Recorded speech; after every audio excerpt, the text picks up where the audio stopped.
We've got to be excited about space exploration. We're going to talk about Firefly's Blue Ghost Mission 1 today, and it is a mission to send a moon lander to the moon for March 2nd. So we're going to talk about the company a little bit, Firefly Space Dot, and then from there, we're going to see what we can learn from the mission.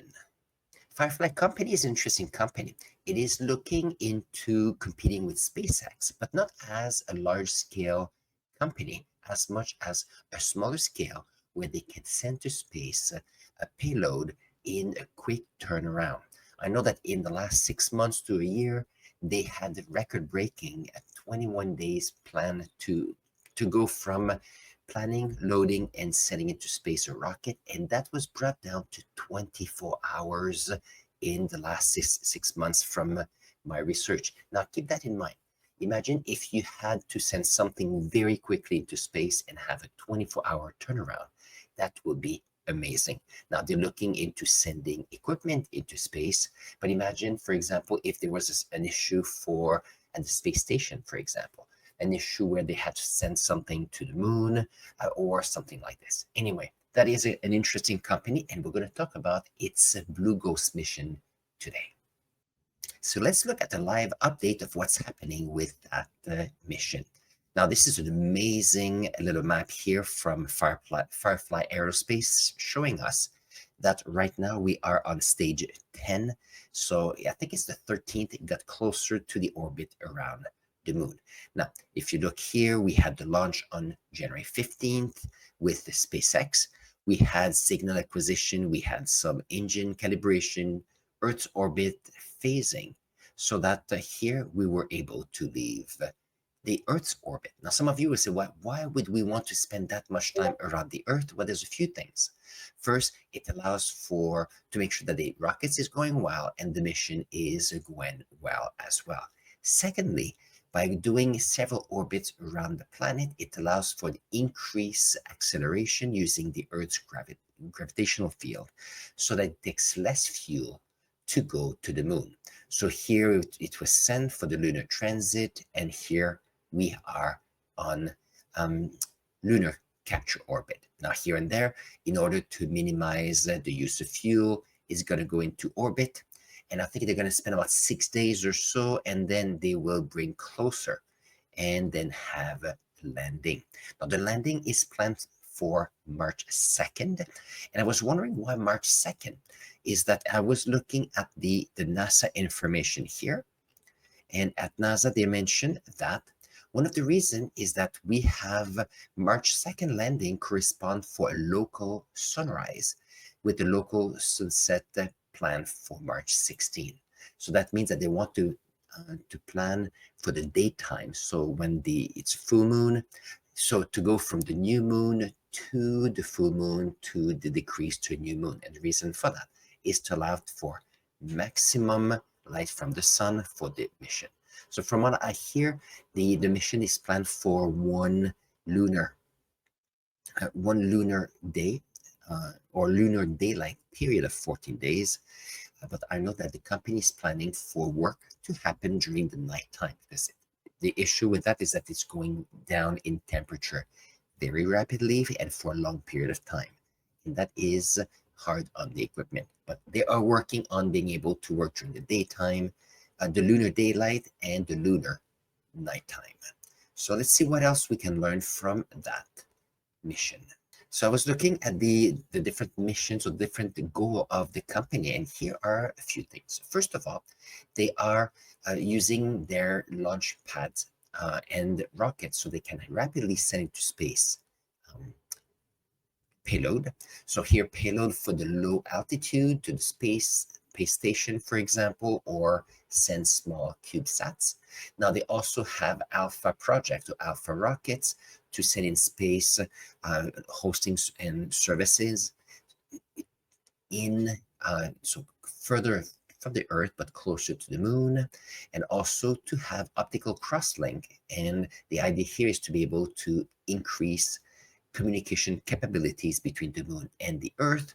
We also have for the project Elytra long haul communications. So when keeping in mind that once we have people on the moon, we need to be able to communicate with them. And then we want to have space situational awareness, so what's happening into space to make sure things are good. And then we have the Blue Ghost missions. And the Blue Ghost mission has a few purposes. First of all, is for transfer of services to the moon landing, being able to, if we have sampling on the surface, to be able to return it into orbit to bring back to Earth. That includes small landers, that includes large landers, because we want to have humans on the moon and space and like a lunar base very shortly, like in the next 5 years or so. We need information about lunar mappings, logistics, relay services. So that means that if something is needed quickly, they can send something into space. And here they mention, why not interplanetary mission? So here, in some ways, they have a niche where they're not competing with SpaceX at a large scale, but they are building capacity to be able to do so. I don't think they will go to the scale of SpaceX, but they are working on the niche now with much smaller rockets, but a much faster delivery. So I was looking at a video, if you want to book a flight on SpaceX, it can take up to 12 months to be able to load something on a SpaceX rocket. Whereas imagine if you can, within 24 hours, few days, being able to launch something into space, there will be a demand for that. For the same way, if you think of public transits, you can, if you like the bus in a city, the bus may come every half hour.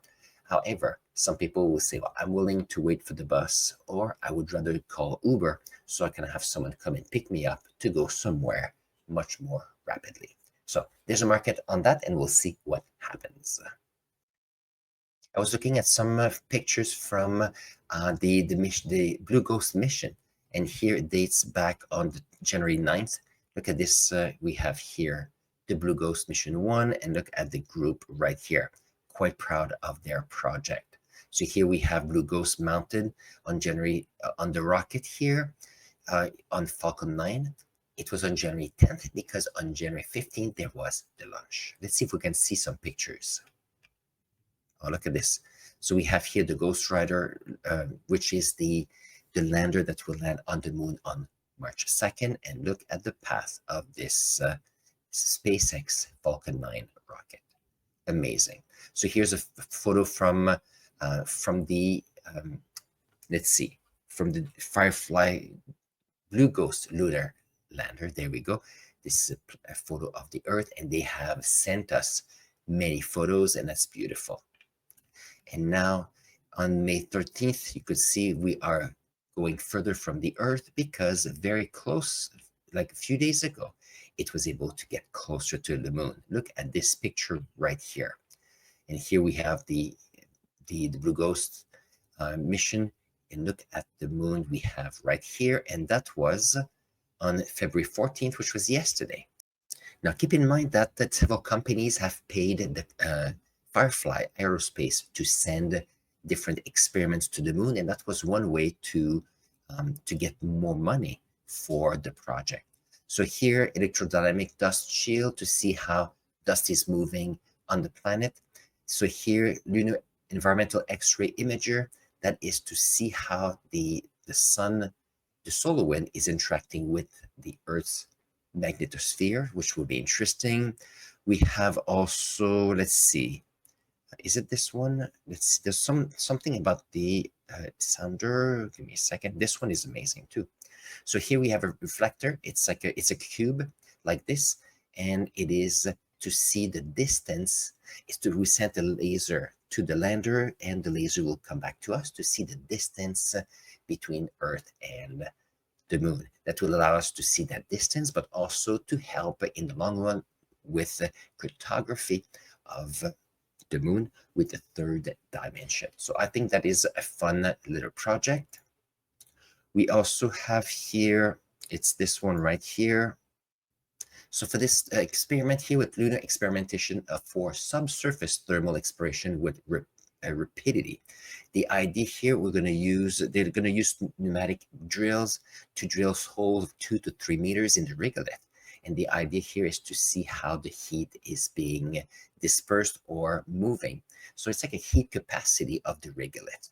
And I think it's a fun one. It gives a chance to see information from the inside of the moon, but also the interaction with the outside, knowing that we have daylight and nighttime on the moon every 14 days. So that's a good experiment as well. I also like this one right here, which is a fun one. So here we have two wheels. One will be hidden and one will be open to the environment on the moon. So when the lander will reach the ground. So every 24 hours or so, what they're supposed to be doing. So one is hidden and protected, and one is open to the element. And they're going to see how each of the different materials here are attracting some of the regolith and the dust. So during the landing, dust will go there, some will go away, interaction with solar wind. And the whole idea here is how different materials interact with regolith. And I think it's a fun one. And it's something that will be ongoing, and that will be beautiful. So here we're going to have on May 2nd, no, on March 2nd, the lander that will be here on the moon. Now, it's supposed to be there for 14 days during the daylight. After that, this is the length of the mission. The company will most likely gather data for the Blue Ghost mission on the moon during the nighttime. And when the daylight comes back again, then they're going to see how they can use the lander again. If they can, that'll be amazing, and we'll see what comes out of it. And if they can't, well, we will be learning more about the moon and difference in temperature, because keeping in mind that it is something that eventually humans will have to solve as a problem. And why not go on the moon to test that theory? So this is quite a kind of fun. So I'm going to put it here at the beginning here. So we've got here Firefly Aerospace, which is a fun company. We'll see where it will lead, but there's always new room for new companies to explore space and bring new opportunities for people to work in that field. On this, hoping that you have a great day. This is a short video today, and that's the video for the week. Hoping that you will have a wonderful day. On this, take care. Bye-bye.